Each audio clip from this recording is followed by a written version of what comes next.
Pretty much anyone can cook a steak, but how many people have truly mastered the art? From rookie mistakes to little-known tips and tricks, here are the mistakes most often made when pan-searing steak.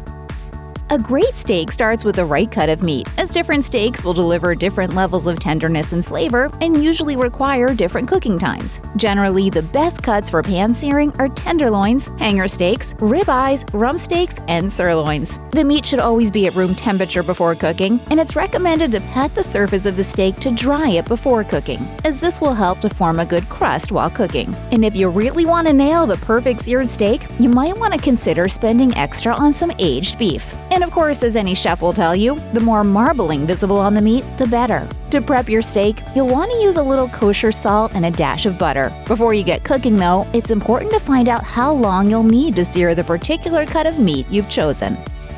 Once the steak has been left sitting for a good amount of time, about 20 to 30 minutes usually, it's time to get your pan ready. The most important thing here is that the pan is thick-bottomed and good quality. Cast iron is always a good choice. In order to give your steak a nice crust, it's going to have to get very hot indeed, and cast iron pans retain and conduct heat both evenly and efficiently. But make sure you're treating that pan well. As Michael Haas of Angry Barbecue says, cast iron requires maintenance and upkeep, so always make sure your pan is well seasoned with vegetable oil or butter after every use. And don't worry if you can't get your hands on a cast iron pan, as it isn't your only option. A heavy-duty thick frying pan or heavy griddle pan will probably do the job just as well. Oh, and make sure you don't overcrowd the pan, as it will cause the meat to cool off and begin to form juices which might end up steaming your steaks. This is also why it's important to dry your steaks before cooking, as any excess moisture is going to evaporate, cooking your meat in exactly the wrong kind of way.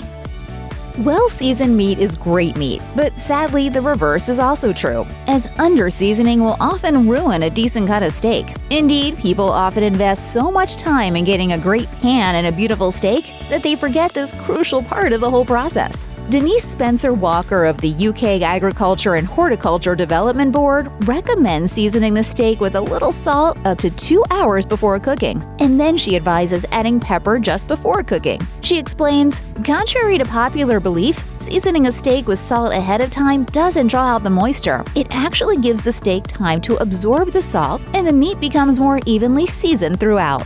Start timing your cooking from the moment the steak hits the pan, and try not to lose track of how long it's been in there, especially if you're trying to hit a certain level of doneness. A good rule of thumb, according to Michael Haas, is that a 1-inch thick-cut steak should be flipped after 1 minute and 30 seconds. After that first flip, Haas recommends throwing in a couple of tablespoons of butter and moving it around the steak and pan. This is to add extra flavor and help the steak crust along should you decide to flip it again. If you're avoiding butter, oil is another good option. In this case, you'll probably want to have coated both sides of the steak with a mild oil, such as canola oil. Doing this will help evenly transfer the heat to the steak during cooking, but try to avoid putting oil in the pan itself, as it can easily burn. Then, if you want to, you can still add butter to the pan during cooking, along with garlic cloves and fresh herbs for an even more flavorful twist.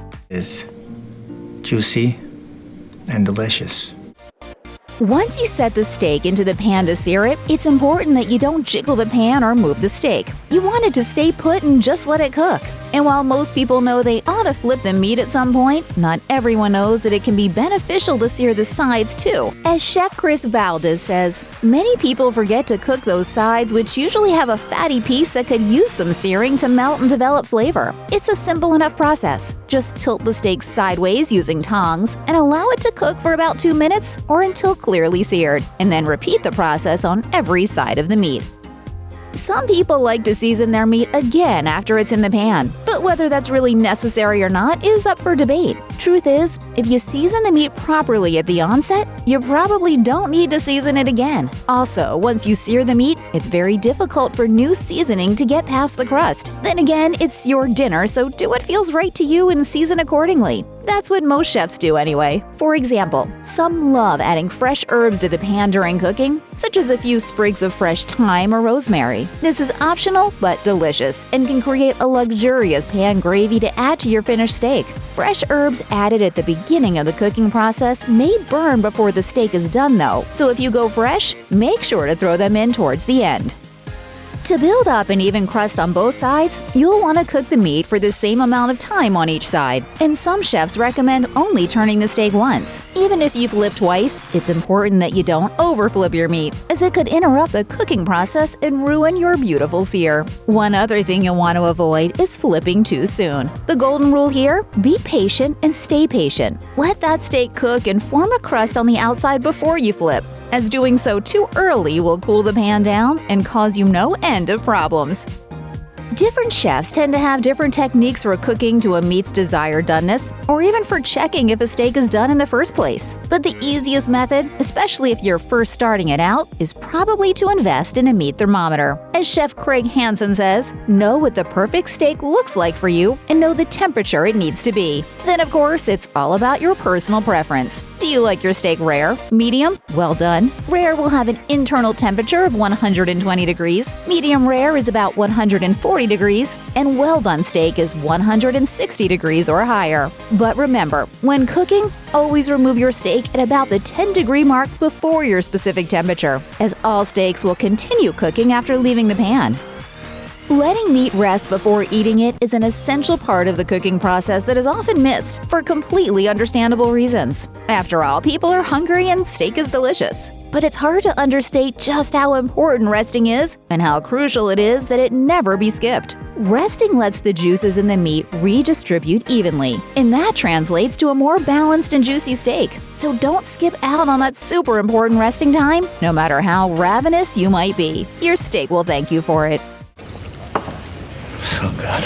Craig Hansen suggests allowing any type of steak to rest at least 2 minutes prior to serving or slicing, and it's advised to always rest it on a plate or cutting board rather than in the cooking pan, as that would continue cooking the steak and prevent it from actually resting.